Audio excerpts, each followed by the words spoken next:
Hey friends and fans, Ryan Dohrn here answering your listener questions sent in to ryan@ryandohrn.com, and keep those sales and marketing questions coming.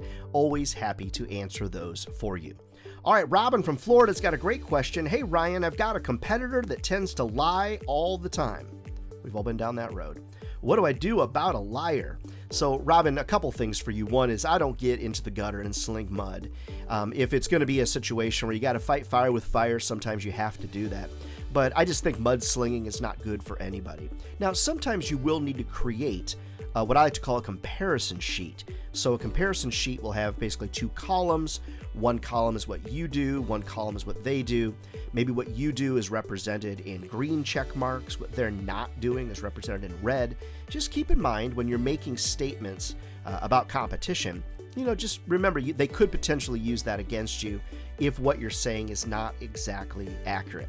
Now, if the competitor is lying and your advertiser, your client is asking you about it, one of the nicest and easiest ways to handle that, in my opinion, is simply to say, thanks so much for sharing that with me. I'm really not at liberty to get into a lot of detail about what it is that they do or they don't do, but what I can do is tell you what my clients are telling me about how the success that they're having.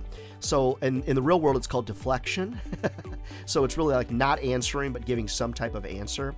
And then what I would do is try to spin off of a competitor's attack, and I would spin back to my clients and use social proof as a way to prove your points, going forward. But if you need to fight, and get on there and slug a little bit, I guess that's okay. But I just find that I don't get very far, and I don't go there very fast when I get into this head-to-head with competitors.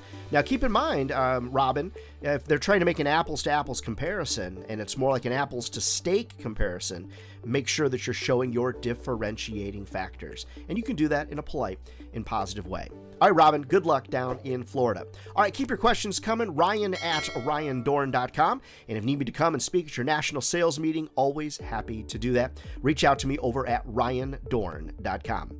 All right, friends, never forget, if sales was easy, everybody be doing it. And they're not. We're not crazy. This is a great career. It'll feed your family for a lifetime. All right, take care.